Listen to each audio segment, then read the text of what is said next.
이스라엘 백성들은 자신들이 하나님의 백성임에도 불구하고 하나님의 응답하심과 구원하심 그리고 함께하심이 없자 의아스럽게 생각하며 하나님께 따져 묻죠. 하나님 어찌하여 우리를 보지 아니하시며 어찌하여 우리를 알아주지 아니하시나이까. 그 질문에 대해서 하나님은 이사야 59장에서 답을 주셨죠. 그것은 너희의 죄 때문이다. 59장 1절과 2절을 보면 여호와의 손이 짧아 구원하지 못하심도 아니요 귀가 둔하여 듣지 못하심도 아니라 오직 너희 죄악이 너희와 너희 하나님 사이를 갈라놓았고 너희 죄가 그의 얼굴을 가리어서 너희에게서 듣지 않으시게 함이니라.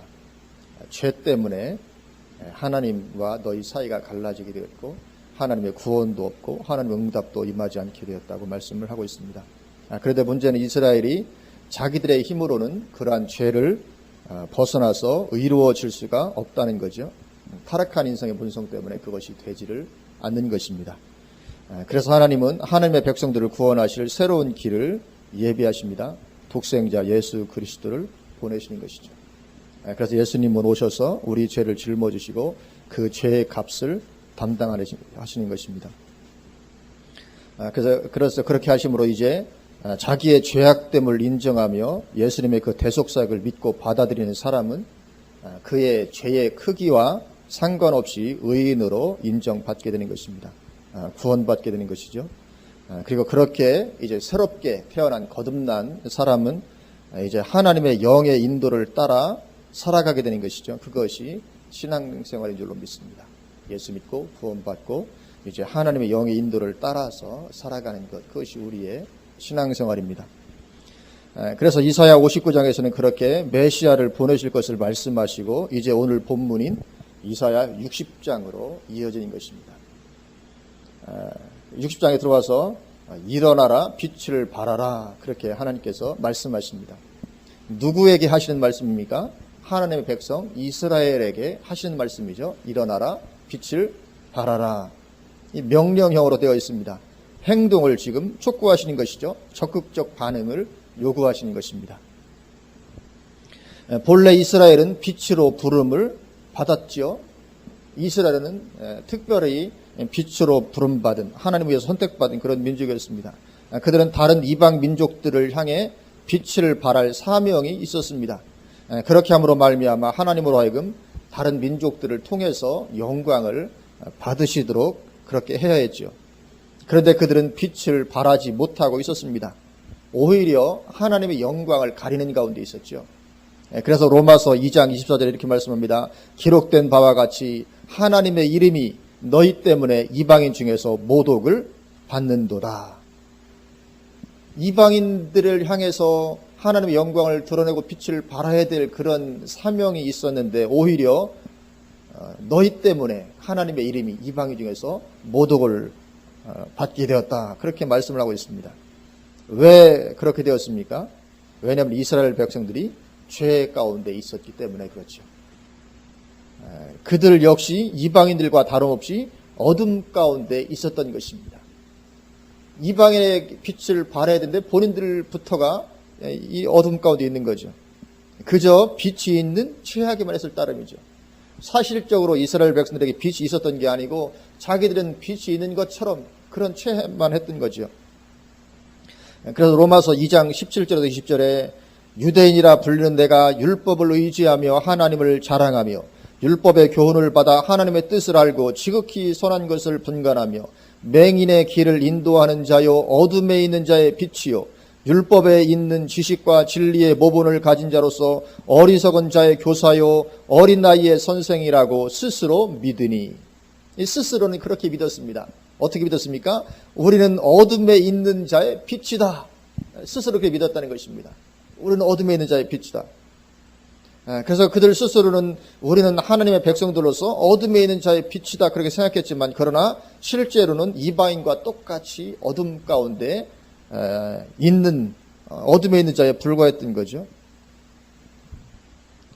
그런데 이것은 오늘날 우리에게도 마찬가지입니다. 만약에 내가 세상에서 이 빛을 발하지 못하고 있다면 그 이유가 무엇이겠습니까? 그것은 나도 교회는 다니지만 똑같이 어둠 가운데 있기 때문에 그런 것이죠. 그래서 빛을 발할 수가 없는 것입니다. 그래서 이스라엘 백성들은 일어나 빛을 발할 수 없는 그런 가운데에 있었습니다. 그런데 하나님은 오늘 본문에서 이스라엘을 향해서 일어나 빛을 발하라 그렇게 말씀을 하고 있습니다. 그렇게 하나님께서 이스라엘을 향해서 명령하실 수 있는 이유는 왜 그러냐면 이제 너희에게 빛이 임할 것이기 때문에 그렇다는 거죠. 오늘 1절을 보면 일어나라 빛을 발하라 이는 내 빛이 이르렀고 여호와의 영광이 내 위에 임하였음이니라. 그래서 이제 일어나서 빛을 발하라 그렇게 말씀을 하고 있습니다. 그래서 이는 내 빛이 이르렀고 여호와의 영광이 내 위에 임하였음이라. 이것은 메시아의 오심에 대한 표현입니다. 종종 너무나도 명확한 미래 일의 예언을 이런 완료형으로 표현을 가끔 합니다. 성경이. 이게 미래에 일어날 일입니다. 그래서 이제 너의 빛이 이르고 여호와 영광이 내 위에 임하는 이것은 메시아에 오실 것을 그렇게 표현하고 있는 것입니다. 그래서 오늘 본문은 이 바벨론 포로에서의 회복을 뛰어넘어서 메시아의 오심으로 말미암는 그 회복을 역시 말씀하고 있는 거죠. 예수 그리스도의 오심은 이스라엘에 대한 이처럼 빛으로 임하심인 것입니다. 요한복음 1장 1절에서 5절에 태초에 말씀이 계시니라 이 말씀이 하나님과 함께 계셨으니 이 말씀은 곧 하나님이시니라. 그가 태초에 하나님과 함께 계셨고 만물이 그로 말미암아 지은 바 되었으니 지은 것이 하나도 그가 없이는 된 것이 없느니라. 그 안에 생명이 있었으니 이 생명은 사람들의 빛이라. 빛이 어둠에 빛이 돼 어둠이 깨닫지 못하더라. 예수님의 오심에 대한 말씀이죠. 예수님 안에 생명이 있었는데 생명은 사람들의 빛이었고 이 빛이 어둠의 빛이었다. 예수님의 오심. 그러니까 세상도 어둠이고 이스라엘도 어둠 가운데 있었는데 그 어둠 가운데 이제 주님의 오심으로 말미암아 빛이 비치게 되었다는 것이죠. 물론 그러나 이스라엘은 깨닫지 못했습니다. 그래서 예수님을 받아들이지 않았죠. 빛이 어둠에 빛이 돼 어둠이 깨닫지 못하더라. 예수님을 받아들이지 않습니다. 그래서 복음은 이스라엘을 떠나서 이제 이방으로 향하게 되었던 거죠. 그렇기 때문에 결국 오늘 본문 1절에 일어나 빛을 발하라. 이것은 그럼 이 명령은 누구에게 주어진 것입니까? 이것은 일어나 빛을 발하려면 나에게 빛이 있어야 빛을 발할 수가 있죠. 그런데 이스라엘은 그 빛을 거부했습니다. 그러면 일어나 빛을 발할 수 있습니까? 없습니까? 일어나 빛을 발할 수가 없는 거지요. 그래서 이 본문 1절의 말씀은 육신적인 이스라엘에게 주어진 것이 아니고 예수 그리스도를 받아들여 빛 가운데 있게 될 사람들, 영적인 이스라엘에게 주어진 말씀이 되게 되는 것입니다. 빛 가운데 있지 않고는 빛을 발할 수가 없기 때문에 그런 것이죠. 그리고 그렇게 일어나서 빛을 발하는 사람들, 이제 그리스도의 빛을 받고 이제 빛 가운데 있어서 일어나 빛을 발해야 될 사람들, 그들이 빛을 발해야 될 곳은 어디입니까? 그것은 이방 모든 민족인 것이죠. 이방 모든 민족을 향해서 일어나 빛을 발해야 되는 것입니다. 오늘 3절을 보면 나라들은 내 빛으로 왕들은 비치는 내 광명으로 나오리라. 아멘. 왜 나옵니까? 일어나 빛을 발하니까. 일어나 빛을 발하니까 나라들이 내 빛으로 왕들은 비치는 내 광명으로 그렇게 나오게 되는 것이죠. 그래서 이제 예수 그리스도 안에 있는 이 복음의 빛이 전 세계에 비춰지게 되는 것이죠. 나라들 가운데, 왕들 가운데, 이것은 전 세계를 말하는 거죠. 가리키는 것입니다. 그러면 예수님께서 오심으로 말미암아 빛이 비춰지게 될 때 그때의 세상은 어떤 가운데 있습니까? 2절을 보면 보라 어두움이 땅을 덮을 것이며 캄캄함이 만민을 가리려니와 오직 여호와께서 내 위에 임하실 것이며 그의 영광이 내 위에 나타나리니. 그래서 예수님께서 빛을 오실 때의 이 세계적인 상황이 어떻습니까? 온 세상이 어둠과 캄캄함이죠. 왜 그렇습니까? 왜냐하면 빛으로 부름받은 하나님의 백성들을 조차 어둠 가운데 있었기 때문에. 그래서 온 세상이 어둠이요 캄캄함입니다. 그리고 하나님은 구약 마지막 책인 말라기 이후 예수님 오시기 전까지 400년간을 침묵하십니다. 400년간 어떠한 말씀도 주시지 않습니다. 그러니까 어떻게 됩니까? 어두움이 완전히 짙어지게 된 것이죠. 그 400년간 하나님께서 선지자도 보내지 않습니다. 완전 어두움의 시기죠. 그러면 그러한 어두움에 있을 때의 상태와 그 결과는 무엇입니까? 그래서 59장, 오늘 오전에 보았던 59장에서 말씀하는 것처럼 온갖 어둠의 일들, 온갖 악한 일들이 행해지게 되는 것이죠. 그렇게 되는 것입니다. 우리가 어두움에 있을 때는 그런 어둠의 일들 가운데 온갖 악 가운데 있을 수밖에 없죠.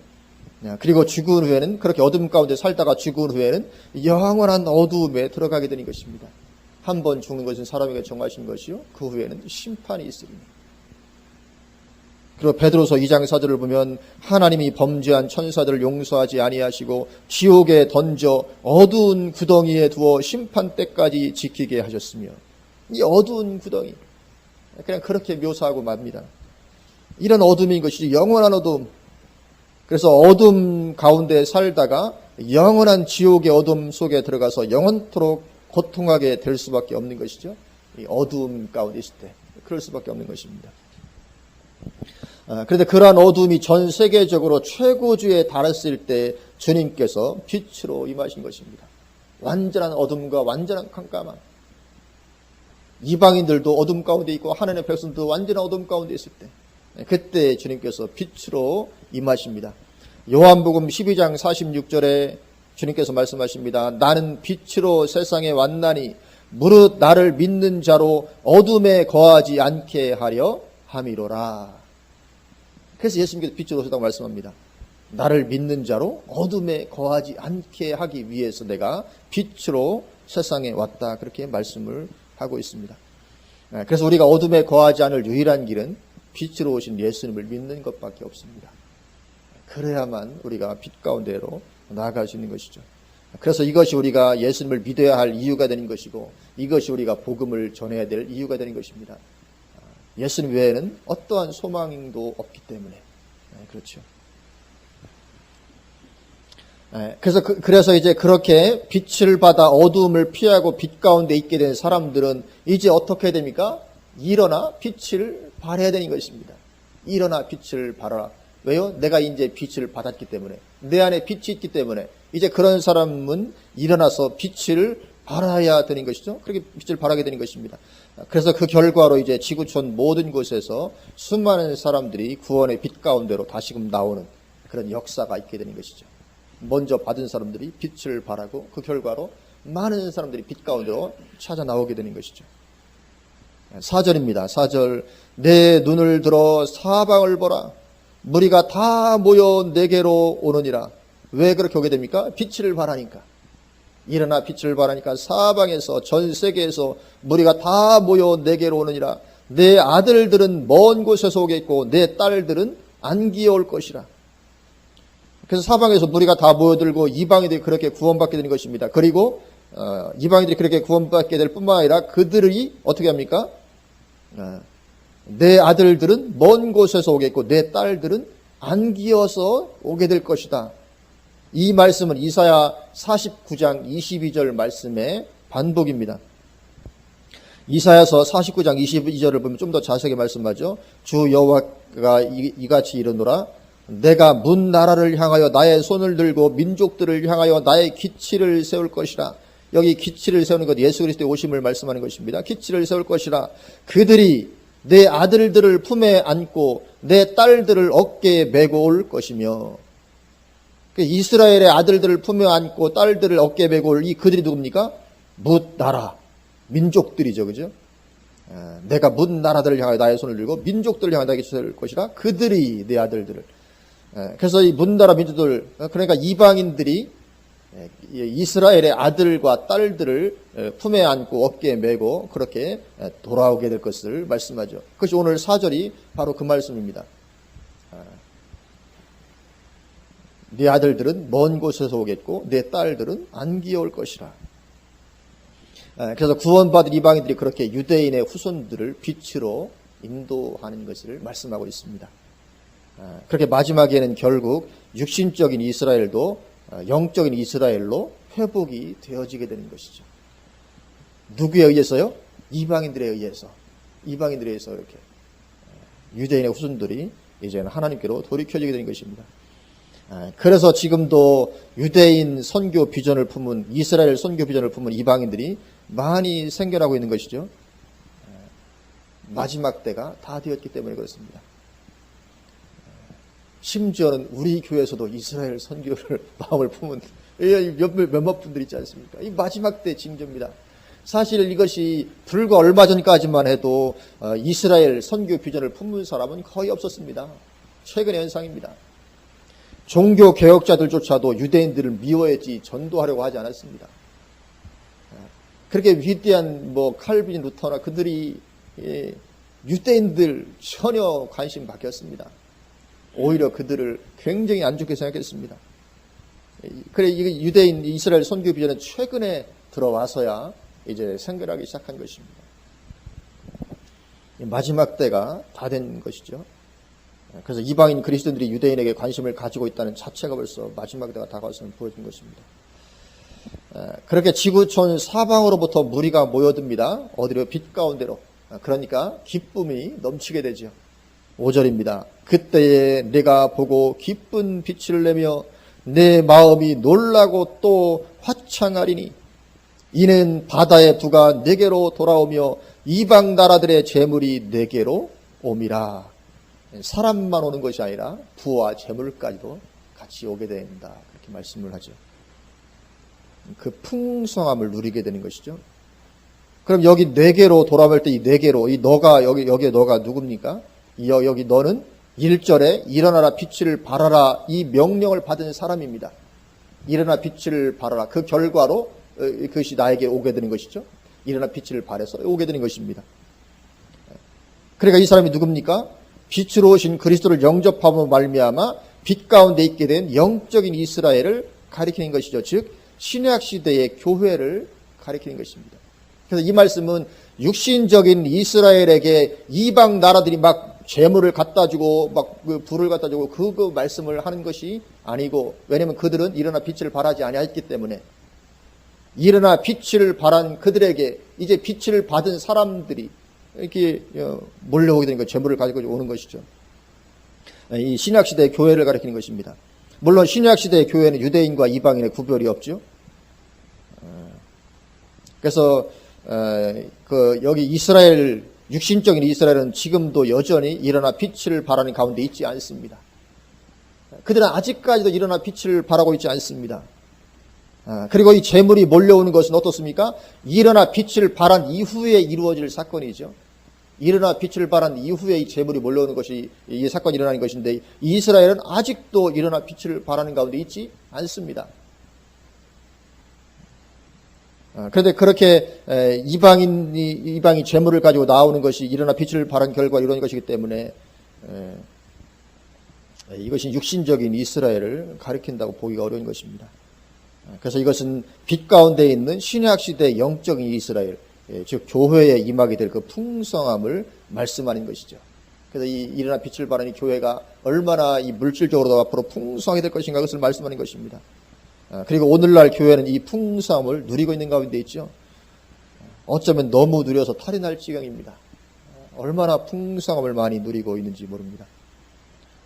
물론 참 어려움 가운데 있는 개척교회들도 많이 있지만, 그러나 전체 교회적으로 볼 때는 대단히 풍성함을 누리고 있는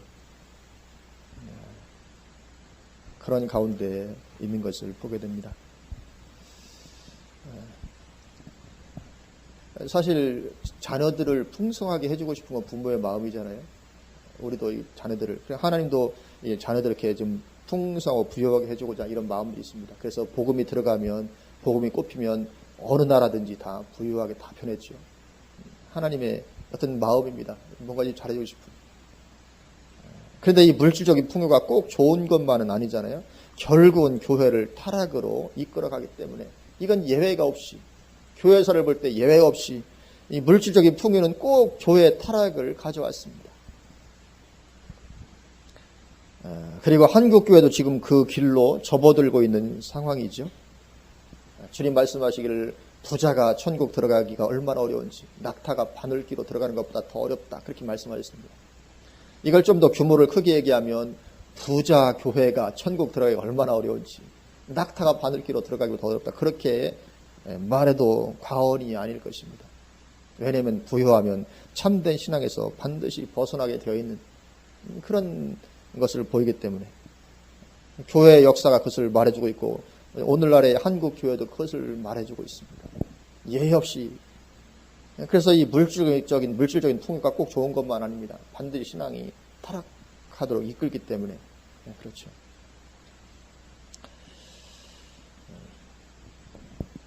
그래서 하여튼 물질적인 풍요에 우리가 마음을 두면 안 될 줄로 믿습니다. 근데 오늘날 얼마나 거기에 마음이 많이 있습니까? 한국이 자녀 교육 붐이 엄청나잖아요. 왜 그렇게 붐이 엄청납니까? 내 자식 좀 잘 살라 그거죠. 앞으로 좀 잘 살게.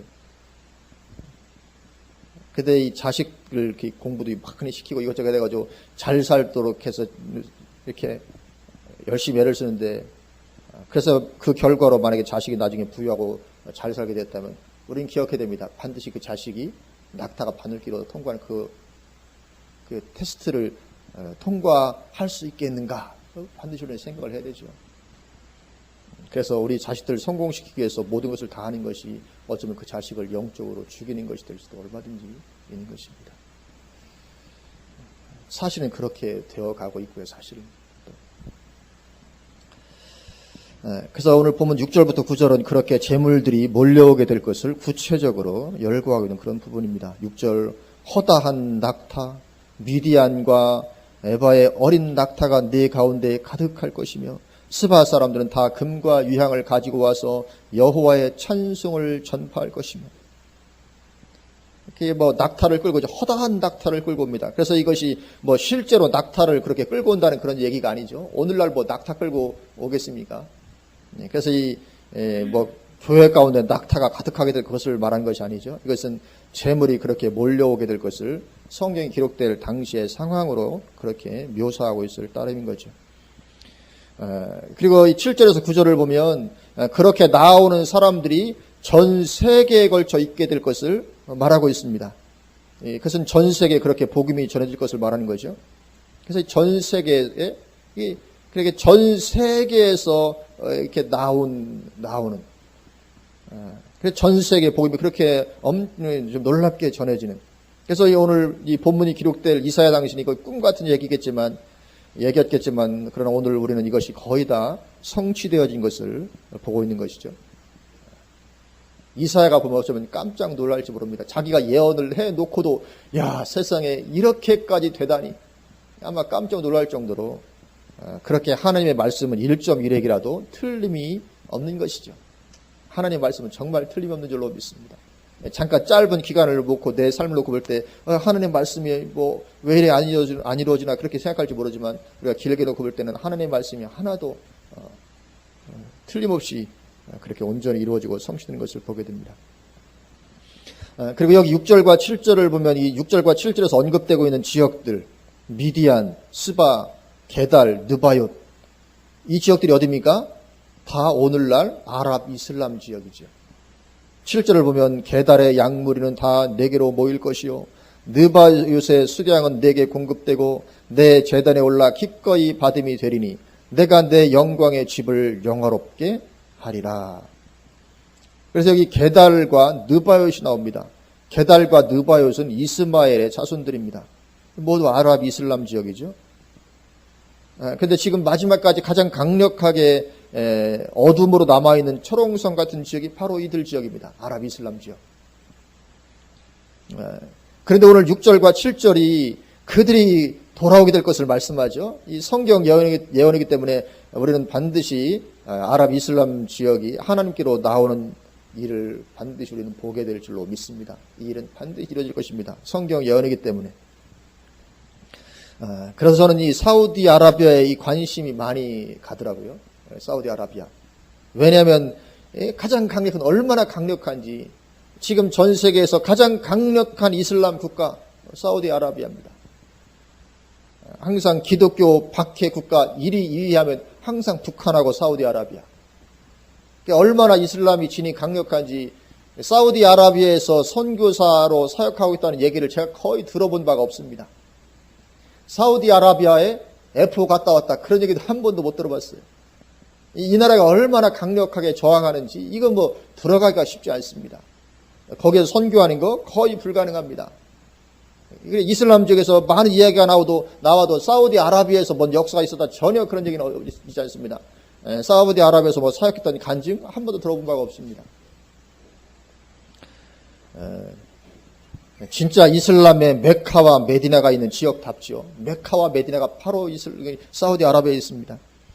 그러나 우리는 반드시 사우디아라비아에서도 그리스도를 고백하는 사람들이 일어나는 것을 보게 될 줄로 믿습니다. 하나님께서 이 사우디아라비아를 통해서 영광 받지 않고 그냥 재림하실 수가 없을 것 같아요. 이 사우디아라비아 이 민족. 그래서 어떤 사람들은 올해 당장 휴가가 일어날 것이라고 생각하는 사람들도 있는데 그러나 아직은 휴가가 좀 이른 것 같습니다. 왜냐하면 이 중동 이슬람 국가들을 통해서도 하나님께서 영광을 받으셔야 될 것이기 때문에 그렇습니다. 그래서 사우디아라비아가 영적으로 흔들리기 이전에 재림과 휴거는 좀 이르지 않을까 생각이 됩니다. 그래서 만약에 이 때가 다 됐으면 아마 조만간 이 사우디아라비아가 영적으로 흔들리는 그런 것을 보게 될 줄로 믿습니다. 반드시 분명히 그렇게 돼야 됩니다. 지금 이란에 예수 믿는 사람들이 급격히 늘어나고 있는 그런 것을 우리가 이야기를 많이 듣잖아요. 그것처럼 사우디아라비아에서도 뭔가 영적으로 그 나라가 흔들리고 사람들이 대거 주님께로 나오는 이런 소식을 우리가 분명히 듣게 될 줄로 믿습니다. 어쨌든 재림의 키는 마태복음 24장 14절입니다. 이 천국 복음이 모든 민족에게 증언되기 위하여 온 세상에 전파되리니 그제야 끝이 오리라. 그리고 거기에는 이 사우디아라비아 같은 나라가 또 들어가는 것이죠. 그래서 아직도 우리가 섬길 나라들이 남아 있습니다. 이 사우디아라비아 언제 거기로 한번 F로 한번 가보나. 정말 우리가 갈 수 있으면 좋겠습니다. 어쩌면 조만간 이 사우디아라비아 왕정이 무너질지도 모르죠. 왕정이 무너져야 북한도 왕정하고 똑같죠. 김정은 체제. 이 왕정이 강력하게 있으니까 이 어려운 것입니다. 그래서 무너져야 되지 않을까 또 생각을 해봅니다. 9절입니다. 9절 곧 섬들이 나를 앙망하고 다시스의 배들이 먼저 이르되 먼 곳에서 내 자손과 그들의 은금을 아울러 싣고 와서 내 하나님 여호와의 이름에 드리려 하며 이스라엘의 거룩한 이에게 드리려 하는 자들이라. 이는 내가 너를 영화롭게 하였음이라. 이 다시스의 배들이 나옵니다. 이 다시스의 배들은 당시에도 먼 곳으로 다니며 무역을 하던 그런 배들이었는데 그처럼 그렇게 먼 곳으로 다니며 무역을 하던 배들답게 이제 먼 곳에서 사람들을 이끌고 오죠. 그래서 이 마지막 때는 거리의 구별 없이 모든 곳에서 복음 사역이 활발히 이루어지게 되는 것입니다. 그래서 곧 섬들이 나를 앙마하고 다시스의 배들이 먼저 이르되 먼 곳에서 그러니까 막 먼 곳에서 먼저 막 이루고 막 그렇게 합니다. 마지막 때 복음 사역은 어떤 거리의 구별 상관없이 전 세계적으로 활발히 이루어지는 모습을 보게 되는 것이죠. 그리고 이 영광스러운 모든 일이 일어나 빛을 바람으로 해서 되어진 것입니다. 일어나 빛을 바람으로. 그러니까 이스라엘 백성들이 일어나 빛을 발하지 못하니까 하나님께서 이방인들에게 그렇게 빛을 주시고 이방인들이 일어나서 빛을 발하고 그래서 전 세계적으로 이런 영광스러운 일이 이루어지게 된 것입니다. 그래서 일어나 빛을 발해야 되는 사람이 누굽니까? 오늘 언뜻 볼 때는 이스라엘 백성인 것 같지만 그러나 이것은 빛 되신 그리스도를 영접함으로 그 안에 빛이 임하게 된 사람 바로 우리들인 줄로 믿습니다. 우리가 그렇게 일어나 빛을 발해야 되는 그런 사람들이죠. 그래서 우리가 일어나 빛을 발해야 되는데 그런데 우리도 똑같이 이스라엘 백성처럼 똑같이 우리도 어둠 가운데 있으면 빛을 발할 수가 없는 거죠. 이스라엘도 하나님의 백성이었지만 빛이 없었습니다. 이것은 지금도 똑같을 수 있습니다. 구원받고 교회 다니는 성도라 할지라도 빛이 충만하지 못하면 빛을 발할 수는 없는 것이죠. 똑같은 것입니다. 그래서 구원받은 성도도 구약 이스라엘 백성들처럼 얼마든지 그렇게 어두워질 수 있는 것입니다. 그래서 예수님도 경고하셨죠. 어두워지지 말라고.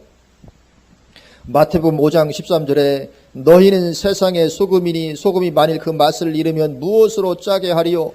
후에는 아무 쓸데없어 다만 밖에 버려져 사람들에게 밟힐 뿐이니라. 이 맛이른 소금, 바로 빛이 어두워져 버린 성도인 것입니다. 이렇게 될 수 있다는 거죠. 이렇게 돼서야 어찌 빛을 발할 수가 있겠습니까?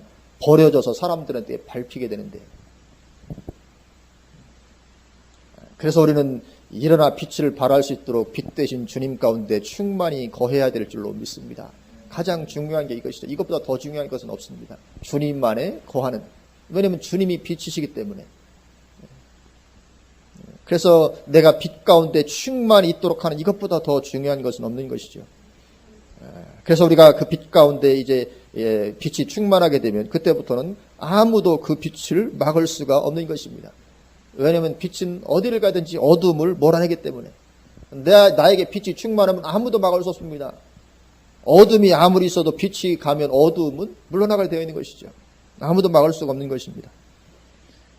그래서 우리가 그렇게 빛 가운데 충만히 거하게 될 수 있기를 주님의 이름으로 축원을 드립니다. 그렇게 빛 가운데 충만히 거하고 그리고는 이제 일어나 빛을 발하고 그러므로 말미암아 이루어지게 될 이 영광스러운 일의 결말을 우리가 목도하는 자리에 참여하시게 되기를 주님의 이름으로 축원을 드립니다. 이 영광스러운 일의 결말, 온 민족 가운데 복음이 증거되고 영광스럽게 주님께서 재림하시는 것이죠. 우리가 그것을 목도하는 자리에 저와 여러분이 다 참여하게 되시기를 주님의 이름으로 축원을 드립니다. 아멘. 우리 기도하시겠습니다.